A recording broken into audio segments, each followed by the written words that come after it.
name's Rufus. I draw comic books. I've been in Hackney Wick for about 5 or 6 years, and I moved around here because I wanted to be around other working artists, because obviously I work very long hours, and I wanted to be around people who did similar things, and I could share experiences with and steal their pencils. You could have a studio, so you had a space to create work as well as live. A byproduct of that has been creating an incredibly close-knit community of people that if you need anything, you can walk out your front door and you can find it.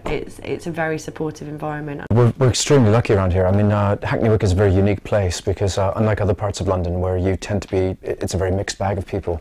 Hackney Wick has tended to attract, certainly for the last 10 years, particularly fine artists in terms of painters, sculptors, printmakers, photographers, musicians, and so like-minded people have all gathered together in various warehouses and live and work together. So it's very nice here because you can pop out, see what other people are working on, and quite often if you get stuck with something or if you need something built, like I can draw things, but I'm not very good at building, whereas when I moved into this studio, my friend Chris, who's an actor, is also a very good builder, so he built my mezzanine. So you end up sort of skill swapping and more importantly learning stuff. These are some of the comics I've worked on. For the last 5 years or so I've mainly been doing Tank Girl. Tank Girl is a comic about an Australian girl in a post-apocalyptic landscape with her kangaroo boyfriend, but it's largely, what I've drawn anyway, is based on my friends who live here in Hackney Wick.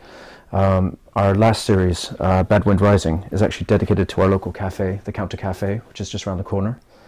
And there's lots of little references that I've put into Fish Island, which is part of Hackney Wick, which is where I live. And Tank Girl herself is actually based on my friend Sophie Dodgson, who is a local resident and also lives in the peanut factory. And many of the clothing and attitude of her is very prevalent in the comic book. I'm really lucky. I mean, I get to exhibit my work all around the world, and we've got an international readership, and it's really nice to know that we create it here in Hackney Wick. We got involved with Hackney Wicked like after the first year. It started off mainly as an art festival, and then we did a music stage out in the street here, and then it's sort of grown and grown and grown, almost to unmanageable levels. I was on the production team as an assistant last year, working, kind of reporting to Ed as such.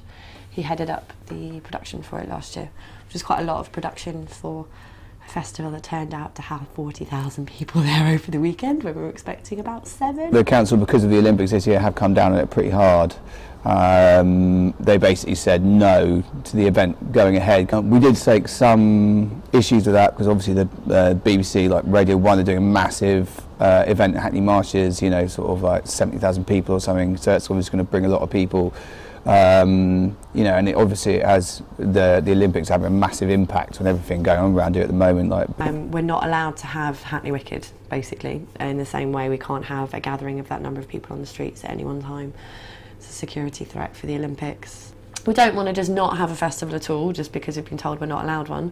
We want to be like, right, okay, we can't do it in that way, but let's think about it and work positively and proactively and still have an event but kind of work within everyone's kind of constraints, I guess. There's going to be a curated art show, an educational programme in June, a film festival in October, and then open studios and an art fair in December.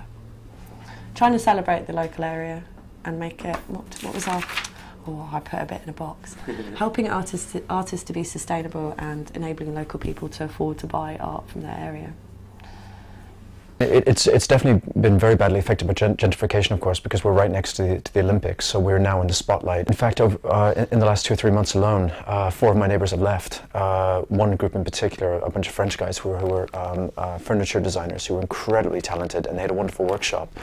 But the landlords realised that they could capitalise on the space and raise their rent by 40%, and so they were forced out. And what's happened now is that the people that have moved in there don't use it as a workshop because the rent's been put up so much, they've had to put in more bedrooms. So it's now just a flat full of lots of people, so it's effectively a slum. So where it was very unique around here and that people could afford to live and work and you sacrificed comfort for space so that you could actually make things, now the landlords are becoming slumlords, and they're forcing the prices up, which is forcing people to take on more tenants, and it's making living conditions very difficult for people. Yeah, my rent's gone up a lot since I first moved in. Our rent, they tried to increase it like 22% in one jump, in one contract signing. It's like, what the hell? Have I suddenly got an amazing bathroom? No. To be fair, they are slum landlords. This is an unusual warehouse in that I only live with 3 other people. Most of the warehouses are like 7, 8, 9, 10 people. It's like Amiga Works down the way. That is all meant to be live work, and what happened was the council got really pissed off because it was like everybody moved in there, just turned it into shishi loft living basically, and they're the people who complain most about noise and events and stuff like that, all the people from there, so it's a bit of a annoyance. And Hackney Wick Hub is just basically going to be exactly the same thing. It's like, it's pitched as live work artist studios, and it's basically just going to be poncy loft living flats, and the developers know it. It's going to, things like that will destroy the area. You're having like proper, you know, shops and all sorts around there. It's not, you know, it's almost, well, it is all locally owned stuff at the moment. We don't want no Claire's Accessories or W.H. Smith's or anything. The Olympic legacy is going to leave a trail of destruction. I think it's a terrible legacy for London. Partly up to us to be vocal and to do things like to talk out, to tell people about our situation. I mean, obviously most people aren't actually going to care what our situation is, but it's important that we make ourselves known, because we need to defend what we have here. We have something very special, and it's not just for us, it's important for London. London is known for its arts and music, and we need spaces to create that. Otherwise we're going to end up like New York, where in Manhattan they don't make stuff anymore because everyone got driven out of the city.